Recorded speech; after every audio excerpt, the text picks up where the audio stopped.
Welcome to this channel. So my name is Sumit Bhushan, and in this video we are going to discuss about some of the problems in sets. And remember, this is a video lecture series which is based on class 11th and 12th NCERT mathematics. So this particular video is in the domain of set chapter 1 of NCERT class 11 mathematics. So in previous video we described what is a set, we defined what is a set.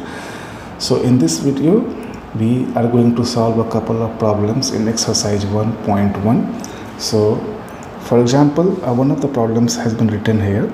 So in what is happening here is that a statement has been given and we have been asked that whether or not this statement constitutes a set. So अभी देखिए, ये एक statement है कि a team of 11 best cricket batsmen of the world. So ये पूछा गया है कि क्या ये स्टेटमेंट, क्या अगर हम ऐसी कोई एक लिस्ट बनाते हैं, एक कलेक्शन तैयार करते हैं, तो क्या ये एक सेट कहलाएगी? तो हम लोगों ने देखा है पास्ट में कि हम डिफाइन कैसे करते हैं सेट को. So a set is a well defined collection of objects, right? So well defined collection of objects. But how do we define best cricket batsman? To different people, different batsman can be based on their choices. अलग अलग cricket batsman के अलग अलग fans होते हैं और हर fan के according उनका जिसको वो लाइक करते हैं वो बैट्समैन बेस्ट होगा. बट ये कोई यूनिफॉर्म चॉइस तो हो नहीं सकता है, तो वेल डिफाइंड कलेक्शन नहीं हो सकता है ये. इसीलिए ये जो है एग्जाम्पल, ये एक सेट नहीं होगा. ओके, अब अगले प्रॉब्लम में चलते हैं कि अगेन इसमें भी वही पूछा गया है कि the collection of all boys in your class. So अगर हम ऐसा कोई कलेक्शन तैयार करते हैं, ऐसी कोई लिस्ट तैयार करते हैं, so will that list be called a set? So देखिए, यहाँ ये कह रहे हैं हमसे प्रॉब्लम में कि हमें एक लिस्ट तैयार करनी है जिसमें सारे बॉयज़ हों एक हमारी क्लास में. तो एक वेल डिफाइंड कलेक्शन है because the out of the students it is known कि who are the boys and who are the girls, right? So that's why it is a well defined collection. So that's why this one is a set.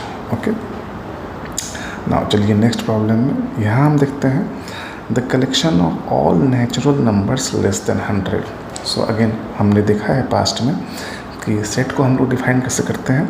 It is a collection of well defined objects.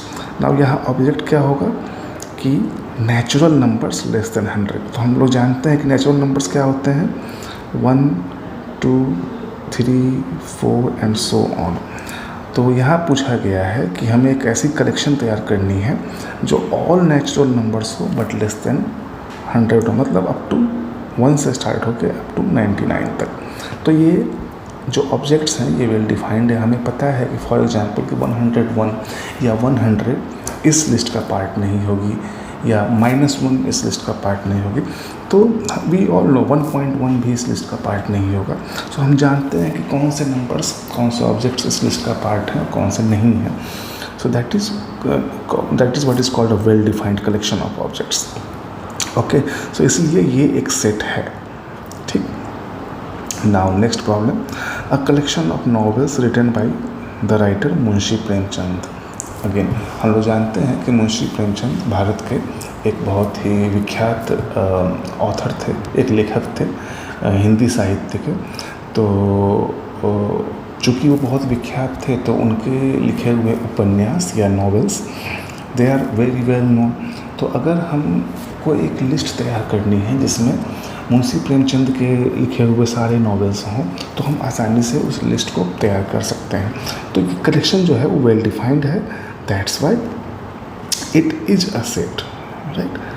Next question है the collection of all even integers. Again it is a very well known thing that which are even integers. For example, 2 is even integer, 4, 6 and so on up to infinity.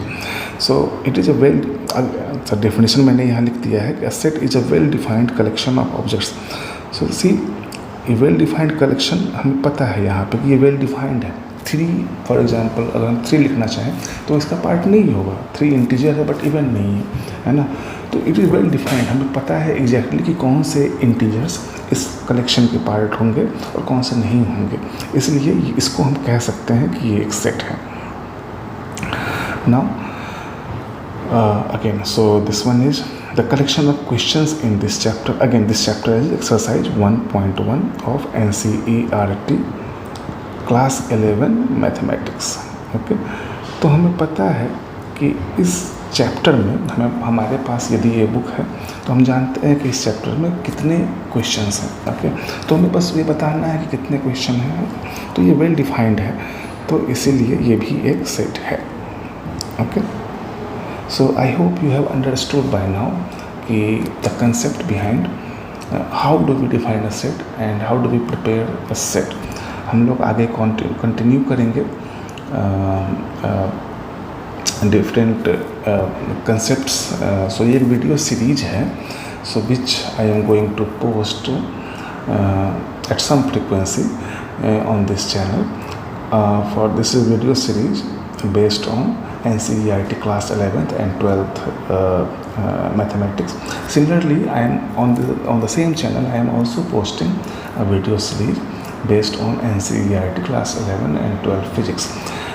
So I suggest you go through those videos, and I hope the concepts will be clear to you. Okay, and also I suggest you to subscribe this channel so that whenever I post a video you get a notification. Thank you and happy learning.